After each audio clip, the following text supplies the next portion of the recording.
اعوذ باللہ من الشیطان الرجیم بسم اللہ الرحمن الرحیم یا ایہا الذین آمنوا اتقوا اللہ ولتنظر نفس ما قدمت لغد واتقوا اللہ ان اللہ خبیر بما تعملون صدق اللہ العظیم وصدق رسولہ النبی الکریم ان اللہ وملائکتہ یصلون علی النبی یا ایہا الذین آمنوا صلوا علیہ وسلموا تسلیما الصلاة والسلام علیک یا سیدی یا رسول اللہ وعلا آلک واصحابک یا حبیب اللہ اللہم صلی علی سیدنا و مولانا محمد معدن الجود والکرم وآلہ وبارک وسلم۔ حمد الصلاة کے بعد اللہ تبارک و تعالیٰ نے قرآن مجید سورۃ الحشر کے اندر ارشاد فرمایا ہے کہ یا ایھا الذین آمنوا اتقوا اللہ،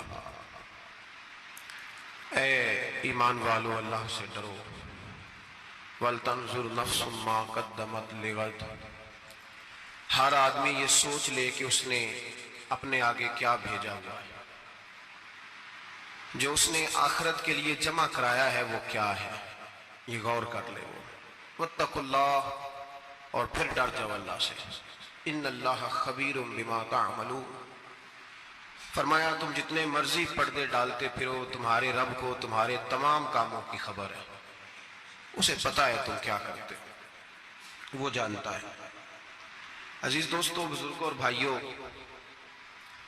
قرآن مجید نے دو چیزوں پر بڑا زور دیا ہے، ایک اللہ کو ماننا، اور اللہ کو ماننے کا مطلب ہے نبی پاک کو بھی ماننا، اللہ کو ماننے کا مطلب ہے کتابوں کو بھی ماننا، قرآن پاک کو بھی ماننا۔ لیکن دو باتیں آپ کو زیادہ ملیں گی، ایک ایمان، اور اس کے بعد سب سے زیادہ زور ہے ایمان بالآخرت پر، آخرت کو مانو۔ وَمِنَ النَّاسِ مَن يَقُولُ آمَنَّا بِاللَّهِ وَبِالْيَوْمِ الْآخِرِ وَمَا هُمْ بِمُؤْمِنِينَ، اللہ فرماتا ہے کچھ لوگوں کا دعویٰ ہے کہ ہم اللہ اور آخرت پر ایمان رکھتے ہیں، حالانکہ وہ ایمان نہیں رکھتے، دعویٰ کرتے ہیں، نفاق کا مظاہرہ کرتے ہیں، منافقت کرتے ہیں۔ جو اللہ کو ماننے والا ہوتا ہے اس کا رنگ اور ہوتا ہے، جس کو پتہ ہوتا ہے قیامت کے دن اللہ کے حضور کھڑے ہونا ہے، اس کے اعمال یہ نہیں مانتے، کہتے ہیں ہم مانتے ہیں، پر مانتے، دعویٰ ہے کہ ہم مانتے ہیں آخرت کو بھی اور اللہ کو بھی، پر نہیں مانتے۔ قیامت قائم ہونا ضروری ہے، اگر وقوع قیامت نہ ہو تو ظالم کی تو موجیں لگ گئی، جابر تو موج کرے گا، فاسق اور فاجر تو کہیں گے دنیا میں بھی ہم اپنے اقتدار کے زور پر جیتے رہے، آج بھی ہمیں پوچھنے والا کوئی نہیں۔ عقلاً نقلاً قیامت کا قائم ہونا ضروری ہے، قیامت قائم ہوگی تو مظلوم کو اس کے ظلم پر داد رسی کی جائے گی اور ظالم کو سزا ملے گی۔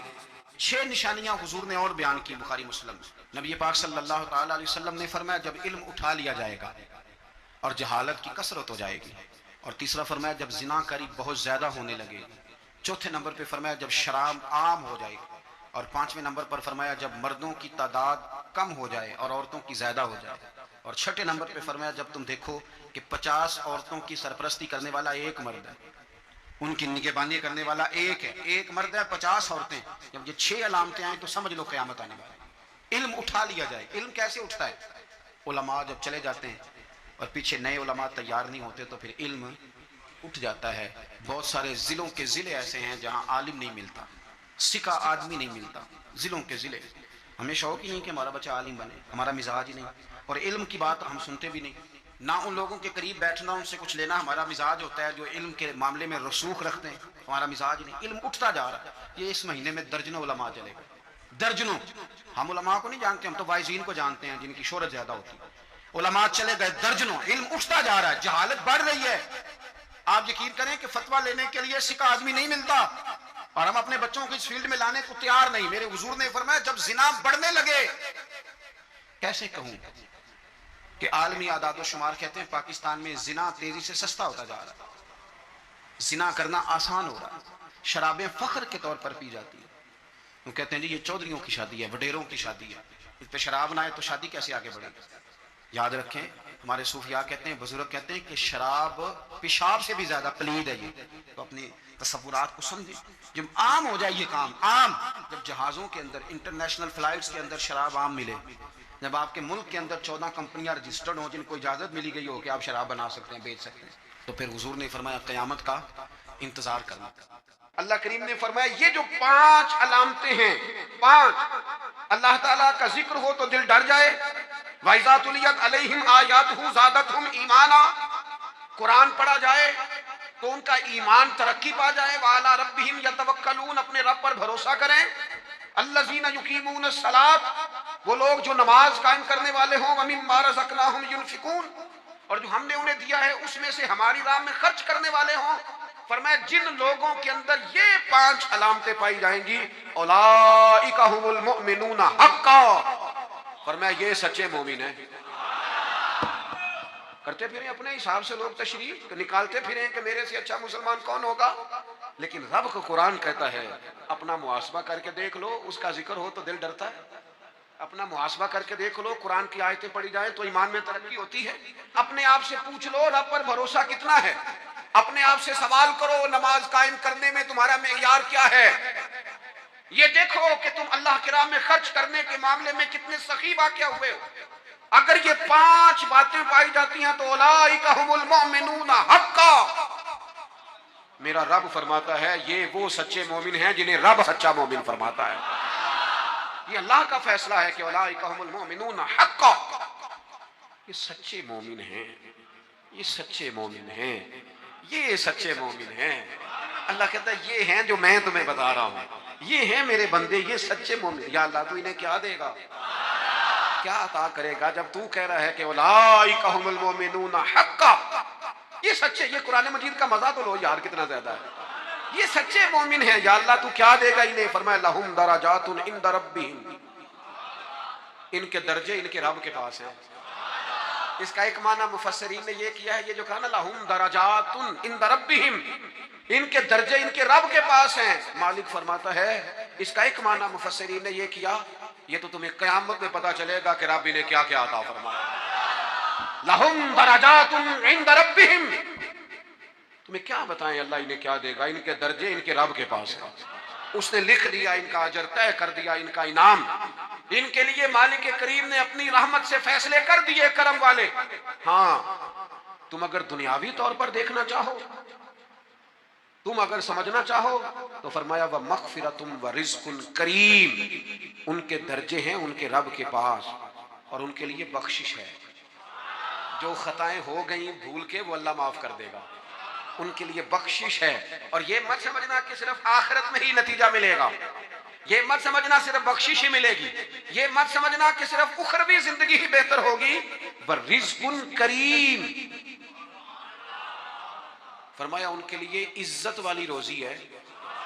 اوئے ہوئے ہوئے، اللہ کرے آپ سمجھے قرآن مجید کا مزہ. وَرِزْقٌ کریم، انہیں میں باعزت رزق عطا کروں گا. روزی بھی ملے گی پر کہیں رسوا نہیں ہونا پڑے گا، روزی ملے گی پر ذلت والی نہیں. وَرِزْقٌ کریم، کبھی پلٹ کے دیکھو نا رب کے بندوں کی شان. اللہ انہیں رزق عطا فرماتا ہے تو عزت والا عطا فرماتا ہے. وقار والی روزی میں دوں گا، وقار والی. بس تم 5 چیزیں پیدا کرو اپنے اندر. ایک تو یہ دیکھو جب رب کی یاد ہوتی ہے تو دل ڈرتا ہے کہ نہیں، قرآن پڑھا جاتا ہے تو ایمان مضبوط ہوتا ہے کہ نہیں، تمہارا رب پر بھروسہ کتنا ہے، اعتماد خالق کتنا ہے، یہ اپنے اندر پیدا کرو. اور فرمایا نماز قائم کرو، اللہ کے راستے میں خرچ کرو. تم یہ 5 چیزیں پیدا کرو. رب کہتا ہے مومن بھی تم پکے ہو، درجے بھی بڑے دوں گا، جو خطائیں غلطی سے ہو گئیں وہ معاف بھی کر دوں گا. وَرِزْقٌ کریم، روزی ملے گی عزت والی. یہ کامل مومن کی نشانیاں قرآن مجید سورہ انفال میں بیان ہے. ایک آدمی ساری زندگی دنیا کے اندر لوٹ مار کرتا رہا، دھوکہ فریب فراڈ کرتا رہا، اس کی راتیں شراب و کباب میں گزر گئیں، وہ مرے اور بات ختم ہو گئی، ٹھیک ہے موج کر کے چلا گیا. ایک آدمی ساری زندگی اس نے اللہ تبارک و تعالیٰ کی رضا کے لیے اپنی نظر کی حفاظت کی، زبان کی حفاظت کی، یہاں تک کہ دل کی بھی حفاظت کی، وہ بھی مرے تو معاملہ ختم ہو گیا. اس طرح تو پھر سرکش کا کچھ بنے گا ہی نہیں. نظام زندگی ساری اس کی سوچ ختم ہو کے رہ جائے گی اگر قیامت قائم نہیں ہوتی. قیامت کا قائم ہونا حق ہے، اس لیے قرآن مجید نے ایک جگہ پہ نہیں 20 جگہ پہ یہ بیان فرمایا ہے کہ قیامت ضرور قائم ہوگی. قیامت اور وہ قائم ہو کر اپنے سارے لوازمات سمیت قائم ہوگی. میرے نبی پاک صلی اللہ علیہ وسلم نے فرمایا مظلوم کو حق ملے گا، ظالم کو سزا ملے گی. جابر اس دن اللہ کی بارگاہ میں رسوا کیے جائیں گے، جن پر جبر کرتے رہے انہیں اللہ کے حضور سے عطا کیا جائے گا. قیامت کا وقوع ہونا ضروری ہے، اور قیامت تو جب قائم ہوگی تب ہوگی. دنیا میں بھی ایسا ہوتا ہے، ظلم کا انجام ٹھیک نہیں ہوتا، جبر کا انجام، جھوٹ کی زندگی لمبی نہیں ہوتی، دھوکے، فریب، فراڈ، ملمہ سازی، ان چیزوں کی عمریں اللہ نے تھوڑی رکھی ہے. وقتی طور پر ظالم کو، دھوکے باز کو، جابر کو جو مہلت ملتی ہے وہ سمجھتا ہے میری سیاست کام کر رہی ہے، وہ سمجھتا ہے میں بڑا دانا ہوں، بڑا چلاک ہوں، دیکھ لو اتنے ظلم کے، جبر کے، دھوکے کے باوجود بنا ہوا ہوں. حالانکہ اللہ کی طرف سے اسے مہلت ملتی ہے اور بڑا ہی مہربان ہے. مہلت اس طرح دیتا ہے کہ میرے نبی پاک علیہ السلام نے فرمایا جب میرا مسلمان نیکی کرتا ہے تو اللہ فرشتوں سے فرماتا ہے 70 گنا بڑھا کے لکھ لو اس کی نیکی، 70 گنا. اور جب گناہ کرتا ہے تو اللہ فرماتا ہے ٹھہر جاؤ ابھی لکھنا نہ، اسے ٹائم دو. یا اللہ کتنا؟ فرمایا 24 گھنٹے تو دو، ہو سکتا ہے توبہ کر لے. یہ اس کی مہربانی. اب وہ جو اللہ نے مہلت دی ہے نا کہ شاید توبہ کر لے، لوگ سمجھتے ہیں میری چلاکی کی وجہ سے نظام سیٹ چل رہا ہے، میں بڑا تیز ہوں، 2 4 5 باتیں بولتا ہوں سب صحیح ہو جاتا ہے. لوگ اس کو اپنی دانائی سمجھ لیتے ہیں، حالانکہ وہ اللہ کی طرف سے. فرعون نے کئی 100 سال حکومت کی اور اس طرح اس نے ظلم کیے کہ لاکھوں اور ہزاروں بچے قتل ہی کرا دیے. 12,000 عورتوں کے پیٹ میں حمل تھا اس نے ضائع کرا دیا. جب حضرت موسیٰ علیہ السلام اپنی قوم کو لے کے نکلے، رستے میں دریا آ گیا، فرعون پیچھے لگا ہوا تھا. وَإِذْ فَرَقْنَا بِكُمُ الْبَحْرَ فَأَنْجَيْنَاكُمْ، اللہ فرماتے ہیں تمہارے لیے میں نے دریا کو پھاڑا اور تمہیں نجات دے دی. وَأَغْرَقْنَا آلَ فِرْعَوْنَ، اور فرعون کو غرق کر دیا. وَأَنْتُمْ تَنْظُرُونَ، تم کھڑے دیکھ رہے تھے.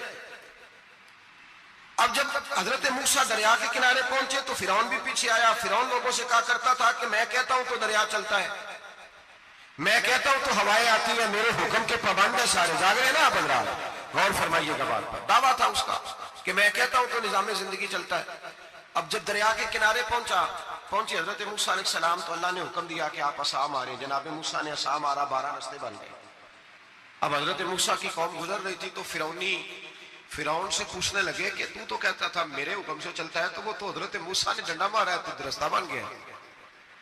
باز نہیں آتا انسان باز بہانے بڑے ہیں اس کے پاس، بڑی دلیلیں ہیں. جھوٹ سچ بول کے اپنے آپ کو مطمئن کرتا ہے، آخر دم تک تبدیل ہونے کو تیار نہیں ہوتا، دلیلیں گھڑتا رہتا ہے، بناتا رہتا ہے، شور کرتا ہے جان بوجھ کے.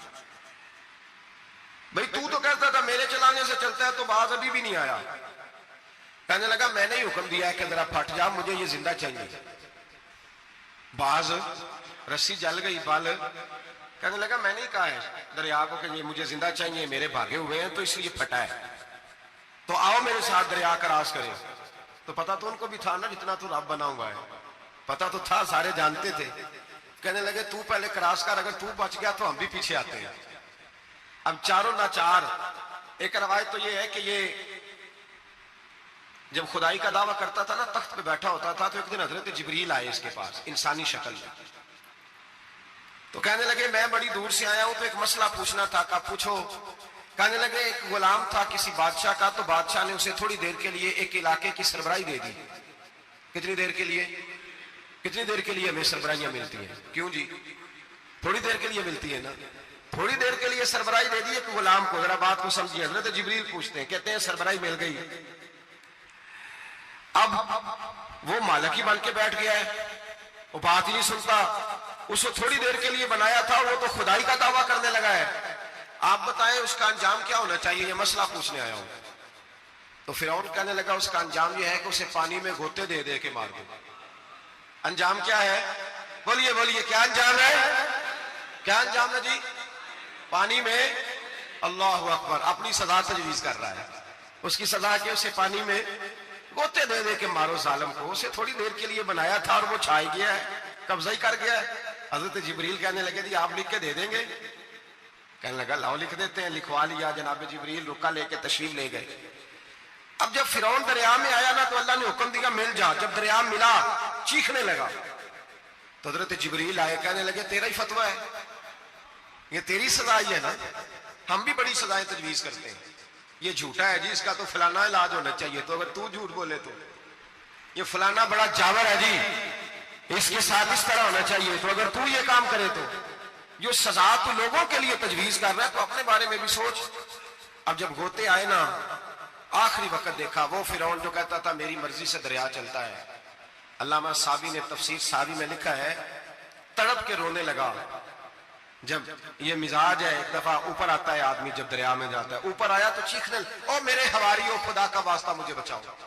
کہنے لگے تو کہتا تھا میری مرضی سے چلتا ہے. بے بسی ہے, تڑپتا ہے, روتا ہے. وارث شاہ مان کری نہ وارثہ دا, رب بے وارثہ کر کے ماردائی. تڑپ رہا ہے, چلا رہا ہے, کوئی مدد کو نہیں پہنچتا. اب جب آخری ہوتا آیا تو کہنے لگا آمنا میں رب موسیٰ و ہارون, میں موسیٰ کے رب کو بھی مان گیا, ہارون کے رب کو بھی. اللہ نے فرمایا نہیں اب تیرا ماننا قابل قبول ہے. اس وقت ماننا تھا جب تجھے مہلت دی تھی, جب تو جوان تھا. بڑھاپا آتا ہے, بیماری آتی ہے, جوان آدمی بیماری کا شکار ہوتا ہے تو کہتا ہے یا اللہ ایک دفعہ صحیح کر دے میں ساری پڑھا کروں گا, ایک دفعہ ٹھیک کر دے میں مسجد میں رہوں گا, میں اگلے سال اعتکاف بھی کروں گا, میں ساری تراویحیں پڑھوں گا. تو اس وقت پڑھنی تھی جب تجھے مہلت دی تھی, اس وقت پڑھنا تھا جب اللہ نے تجھے آسانی دی, زندگی دی. اگلا وقت یہ حال ایک کا نہیں ہوا. نمرود کو دیکھ لیں, حضرت ابراہیم علیہ السلام کو کہتا تھا میں رب ہوں. آپ نے فرمایا رب تو وہ ہے جو زندہ کرتا اور مارتا ہے. ایک موت کا قیدی بلایا, کہنے لگا ہاں بھائی کتنے دن رہ گئے تھے پھانسی میں؟ کہنے لگا جی پرسوں ہونی تھی. کہا جا تجھے آزاد کیا, لو میں بھی زندگی دیتا ہوں. ایک بے گناہ آدمی کو پکڑ کے قتل کر دیا, کہتا میں بھی مارتا ہوں. حضرت ابراہیم علیہ السلام کہنے لگے تو بیوقوفوں جیسی دلیلیں دے رہا ہے, چل اس طرح کر میرا رب سورج مشرق سے نکالتا ہے, تو اگر رب ہے تو مغرب سے نکال کے دکھا. اب دلیل کا جواب کوئی نہیں تھا تو کہنے لگا پکڑو اور آگ میں ڈال دو. اللہ کے نبی کو آگ میں ڈالنے والا. یہاں ایک مچھر بیٹھا ہے, 400 سال حکومت کی اور خدائی کا دعویٰ کیا. یہاں مچھر بیٹھا تھا, چھینک آئی تو مچھر اندر چلا گیا. پہلے دربار کا ادب یہ تھا کہ جو آئے سجدہ کرے. اب اس کے سر پہ کوئی چیز مارتا تھا تو اسے سکون ہوتا تھا, مچھر تھوڑی دیر کے لیے اس کا دماغ چھوڑتا تھا. او بھائی یہ اس دھرتی پہ اللہ نے لوگوں کو نظارے دکھائے اور ہمیں سمجھانے کے لیے دکھائے, ہمیں تفکر کی, غور کی دعوت دی کہ دیکھ لینا, اپنے عمل کو پرکھنا. تمہارے عمل حضرت موسیٰ کے فرما برداروں جیسے ہیں, جناب ابراہیم کے فرما برداروں جیسے ہیں, یا بن کے بیٹھ گئے ہو؟ اب دربار کا ادب یہ ہے, بے بسی کا یہ حال ہے کہ جوتے لٹکتے ہیں دربار میں, جو آتا ہے جوتا کھینچتا ہے. اور ادب یہ ہے کہ 10 جوتے نمرود کے سر پہ مارو, اور 400 سال جوتے لگتے رہے. روتا تھا, جو آدمی آتا تھا منتیں کرتا تھا, کہتا تھا کہیں سے کوئی دوائی مل جائے گی. پاگلوں جیسی زندگی گزاری, پاگلوں جیسی سخت. وہ تو حساب, وقوع قیامت تو حساب ہوگا ہی. یہاں لوگ پاگل ہو کے مرتے ہیں, معذرت, نفسیاتی مریض ہو کے مرتے ہیں.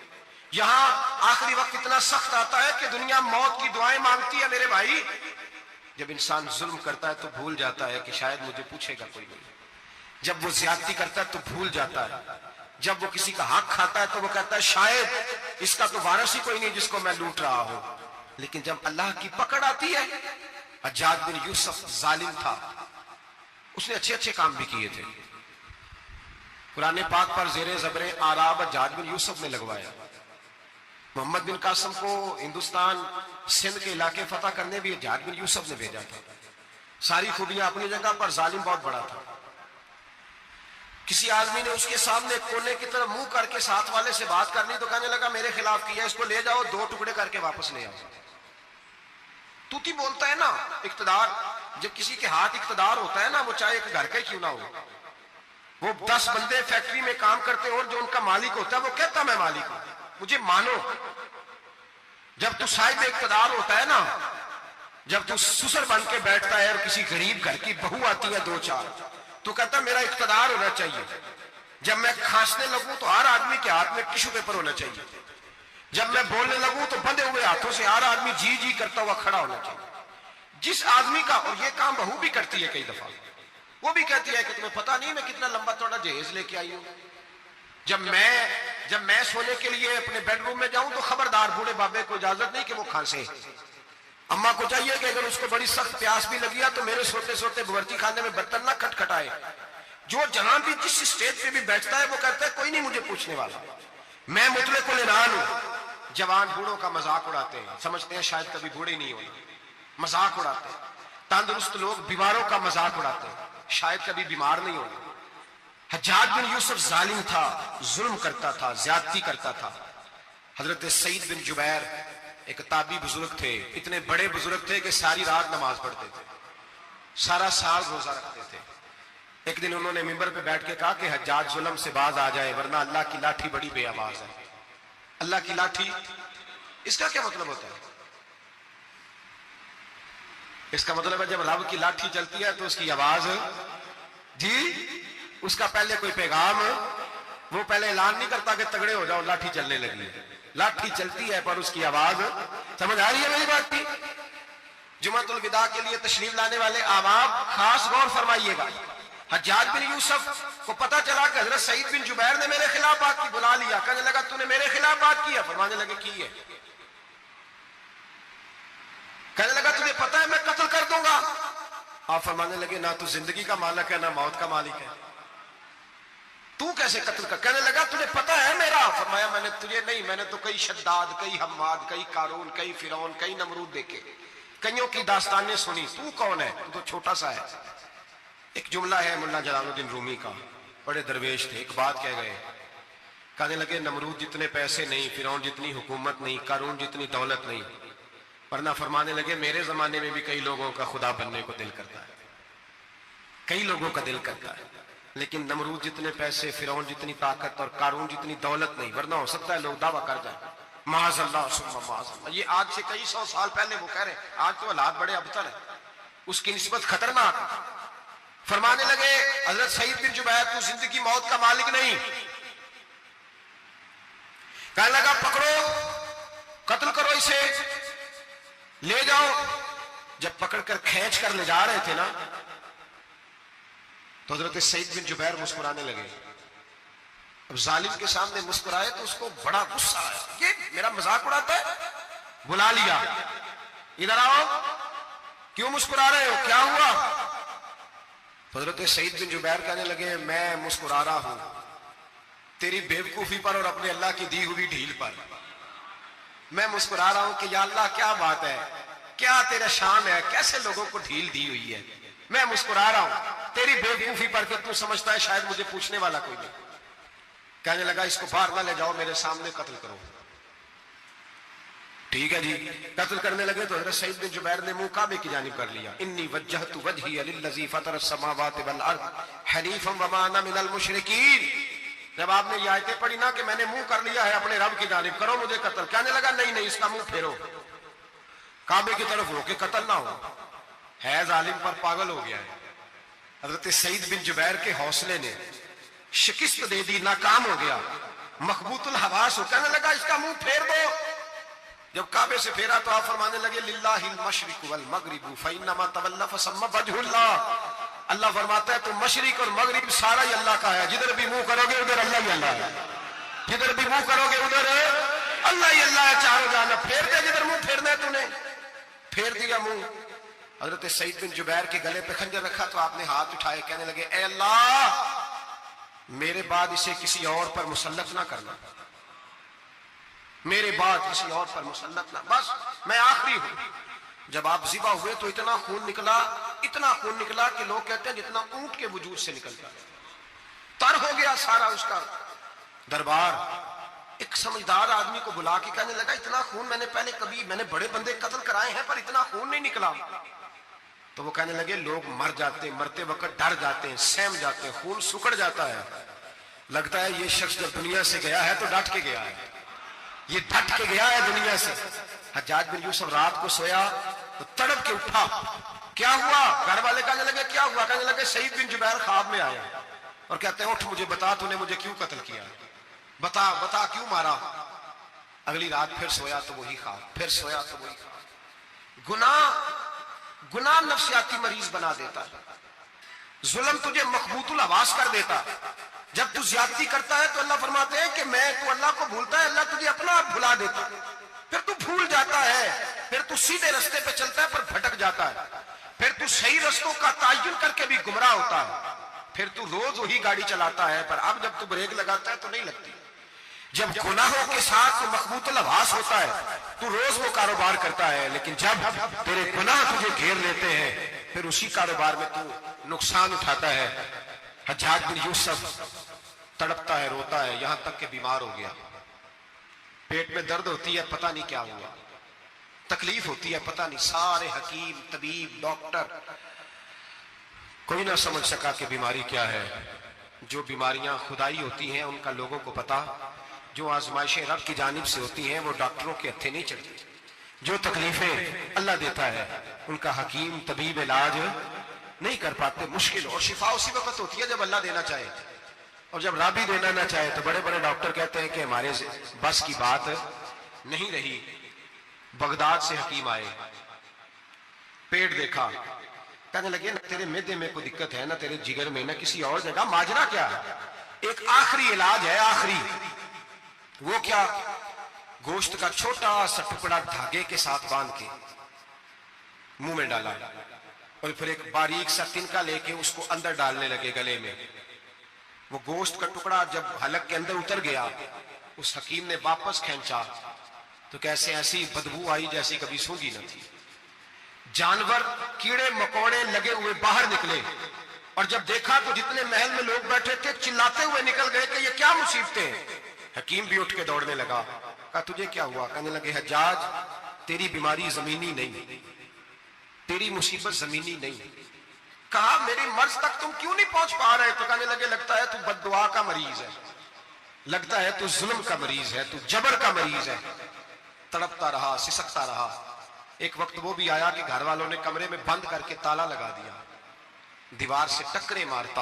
او بھائی، جو گناہوں کے بیمار ہوتے ہیں انہیں شفا نہیں ہوتی، جو ظلم جبر بربریت کے بیمار ہوتے ہیں انہیں سکون قلبی میسر نہیں آتا۔ دوائیاں ان بیماریوں کی بنی ہوئی ہیں جو بیماریاں زمینی ہیں، جو بیماریاں خوراک کی بد پرہیزی سے ہوتی ہیں، جو گناہوں کی بد پرہیزی سے ہوتی ہیں، ان کی بیماریاں، ان کی شفا توبہ ہے، ان کی شفا رجوع اللہ ہے، ان کی توبہ اللہ سے معافی مانگنے سے شفا ہوتی ہے۔ حجاج جب مرنے لگا تو بلایا، یہ رنگ بھی ذرا ملاحظہ کیجیے گا، دو چار قریبیوں کو بلایا، پتہ ہوتا ہے نا اپنے کرتوتوں کا آدمی کو، پتہ سارا ہے سردار لوکیتی ہے، تو پتہ ہوتا ہے سارا۔ بلا کے کہنے لگا جب میں مر جاؤں تو مجھے رات کو دفن کرنا۔ کیوں بھائی، عورت ہے؟ کہنے لگا نہیں، رات کو دفنانا۔ ٹھیک ہے، رات کو دفنا دیں گے۔ پھر کہنے لگا جب صبح ہو جائے تو صبح ہونے سے پہلے پہلے میری قبر زمین کے برابر کر دینا، نشان مٹا دینا۔ کہا وجہ؟ تو کلمہ پڑھتا ہے، حضور کا حکم ہے کہ قبر کم از کم ایک بالش، ایک گٹ اونچی ہونی چاہیے زمین سے، کم از کم،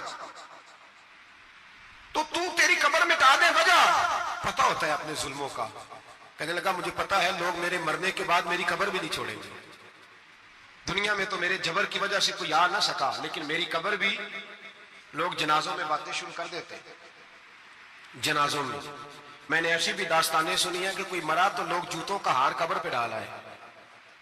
نہیں بھائی، تو جب زندہ تھا تو تیرے جبر ظلم کی وجہ سے نہیں کو بول سکا۔ ایک تو ہے قیامت میں حساب ہوگا، یہاں دنیا میں حساب ہونے لگتا ہے۔ اتنی لمبی زبانیں لوگوں کی لٹک کر مرتے وقت باہر نکل آتی ہیں۔ دعا کریں، جمعہ ہے، اللہ تعالیٰ ایمان کی موت عطا فرمائے، دعا فرمائے رب تعالیٰ اللہ تبارک و تعالیٰ توبہ کر کے جانے کی توفیق عطا فرمائے، جاگے جاگے اور سنے اور دعا کرے، اے اللہ تو ہمیں ظلم سے ویسے ہی محفوظ فرما، اگر ہم زیادتی کرنے لگے تو اے اللہ ہمیں اس سے منع فرما، ہمیں اس سے تو یہ توفیق دے کہ ہم باز آ جائیں اس گناہ سے۔ میرے بھائی، ایک تو دنیا میں سزا ہے، پھر قیامت کی سزا ہے، اور وہ زیادہ سخت ہے، وہ زیادہ سخت ہے۔ ہم لوگوں نے نا ہیلے بہانے بڑے بنائے ہوئے ہیں۔ بینک کے ساتھ کاروبار کرنے والا کہتا ہے نہیں نہیں، مجبوراً لیا ہے، مجبوراً مر رہا تھا، تو آخری لبوں میں تھا تو جائز ہے، جائز ہے۔ اس وقت جب تجھے کھانے کو لقمہ نہ لگے تو حرام کھانا بھی جائز ہے۔ کیا دقت تھی؟ کیوں اللہ رسول کے مقابلے میں کھڑا ہوا تو؟ کیوں سود کا دھندا کیا؟ کیا تکلیف تھی؟ کہاں تو الجھ گیا تھا؟